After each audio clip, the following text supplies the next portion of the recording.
Ladies and gentlemen, boys and girls, welcome back to another episode, the discourse on personality and competency. The last episode, we achieved another milestone in the discussion of personality, in the evolution of the concept of personality. I call it evolution because even my perspectives are changing. It's becoming more and more advanced over a period of time.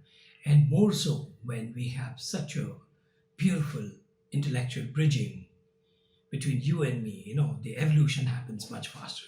You would reckon that a good quality communication is based on the index of creative thoughts.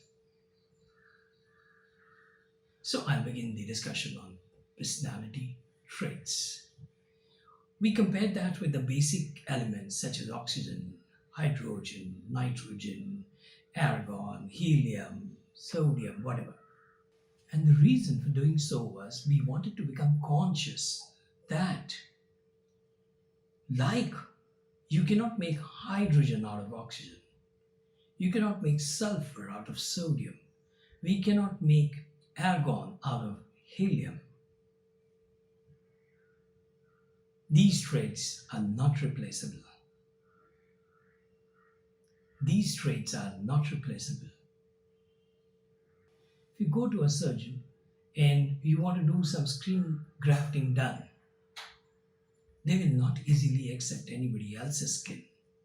They will take a part of the skin from some other part of the body, maybe the hidden part of the body, which can easily be covered by the dresses that we wear, and then replace that. There's a compatibility. So skin of A cannot be replaced by skin of B. Okay, more or less they will not like to do that. Similarly, a trait, expectancy, trait quality, trait behavior cannot be replaced by some other trait. There might be a little bit of exceptions, such as we have sucrose against sugar, we have jaggery against sugar, we have Ajinomoto against salt. The minor way corrections are required. Okay, but otherwise, more or less, it is safe to say a trait has an elemental behavior and it cannot be substituted by any other trait. That gives them a colossal identity. That gives each trait a colossal identity. As if that was a part of the nature and that was a necessary thing for this element, this personality trait to be born. To be born.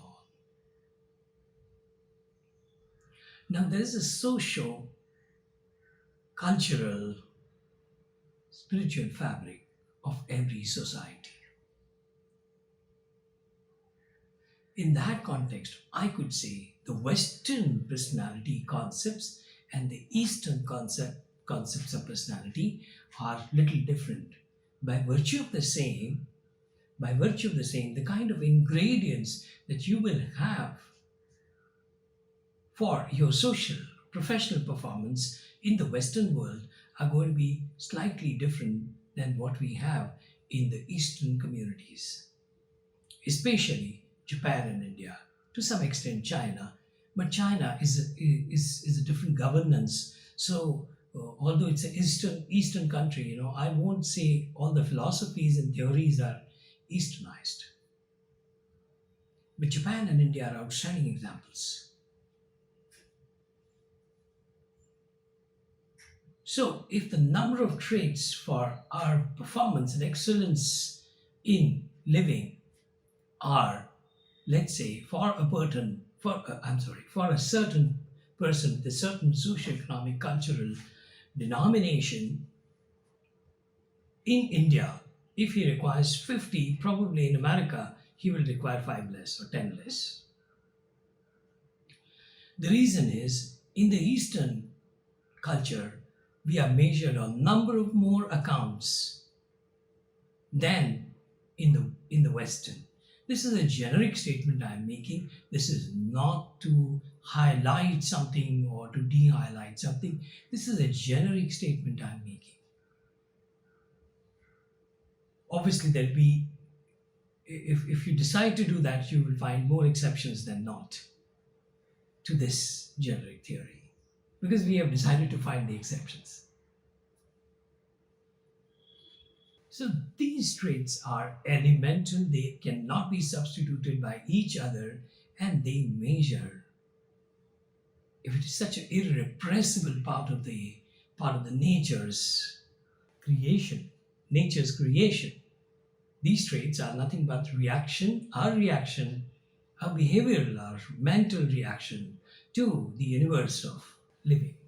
The basic reason why traits at all are there is that it is our defense and aggression mechanism to to fight out the vagaries of nature. A very specific, detailed discussion we'll have on this, the creation of the trait itself, in some other context. In the current flow, that is more of a research subject than an operative subject. Currently, my idea is to concentrate on the operative part, because I'm conscious so many young people are listening, so many young people have tuned in, and therefore it is necessary for me to first deal the operative part. And once they understand the feasibility, the operative feasibility of all the personality traits, probably they would by themselves get interested in the research. Why does this happen? Here, our understanding is how and what. What are traits and how do they function? So, may I run you through the number of traits? It'll be interesting to recall a couple of episodes behind. We had talked about the precarious position of a loving parent,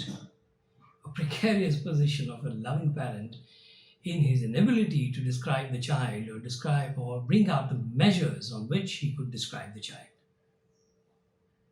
He was in a very precarious position where we had maintained, probably if the parent speaks about 4 or 5 qualities, that's enough. Parent plus grandfather, grandmother, they speak about 7 to 8, that's more than enough.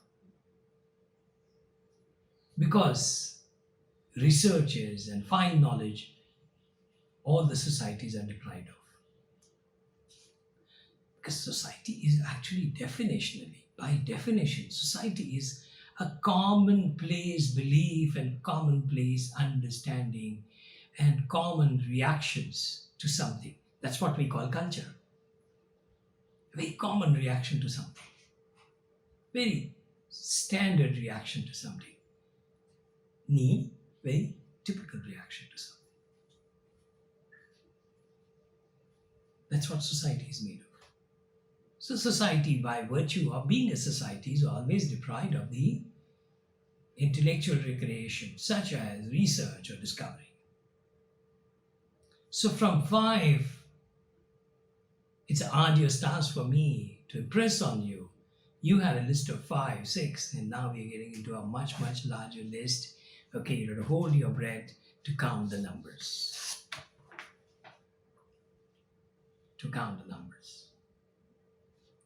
Action leader. I'm reading alphabetically. So first I'll read A traits. A traits are action leader, adaptable, agreeable, ambitious, analytical, approachable, artistic, assertive, authoritative. Then 9 of those falling in A traits, meaning starting with alphabet A. B, bargainer, beautiful, handsome, bold. C traits, calculative, careful, commercial, communicator, compassionate, competitive, conceptual, confident, cool headed, creative, critical.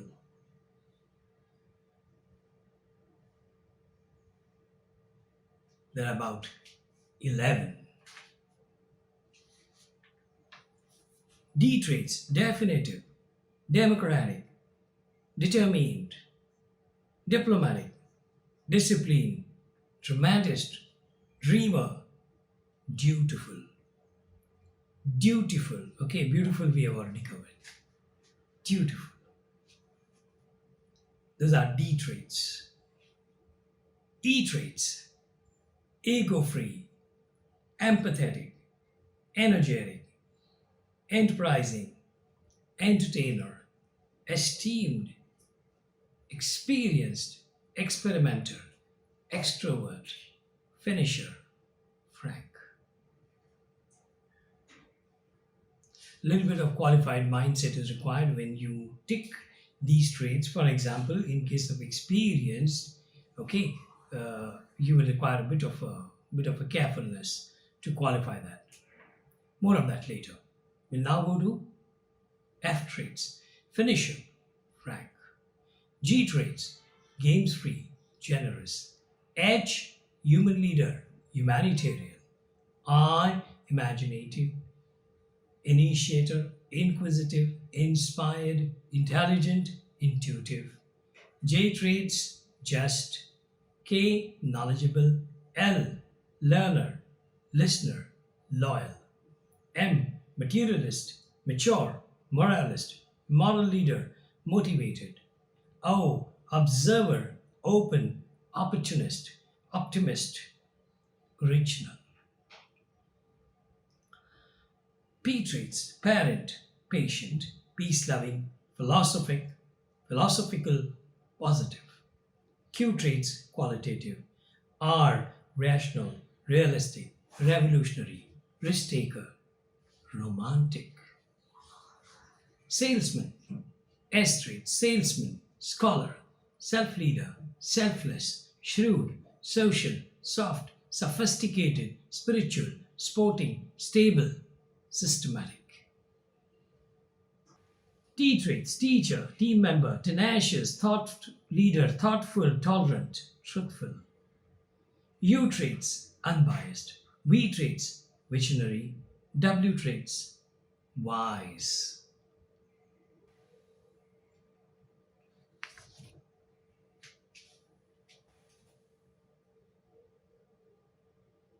Parents: dream, think, work for this little heart of theirs all through. They work ceaselessly, they work sleeplessly. They work sleeplessly, they work ceaselessly. They work with sacrifice, they work immaterially. They don't count the expense. And then we have a situation that if the parent has to talk about child, he will struggle to talk about maybe three, four, five qualities of child. So what are we talking about? Its analogy with respect to health industry is dangerous, serious, almost stage 3, stage 4. Imagine the doctor tests only 1, 2, 3, 4, 5 and doesn't test other 95 or that number that is relevant to their industry. So, what is the amount of chances, or what is the level of chance that he is taking with respect to the ignorance and with respect to the non-combative posture he has taken with respect to a certain dangerous disease that the person's body may be carrying? He's got a non-combative posture. He's got a non-combative posture because he has not studied those danger inwardly upwardly mobile, inwardly, upwardly mobile, not so benign activities. Its analogy with health industry is almost morbid, looks morbid. So where are we? We are parents. We are senior brothers and sisters at home. And we don't have a provision to record the performance and the abilities of the child in more than five. So, what are we looking at? We are looking at a closed eye examination of the world. We're looking at the world with closed eyes. We're trying to do the most improbable things, not look at opportunities. To be, to being a human being.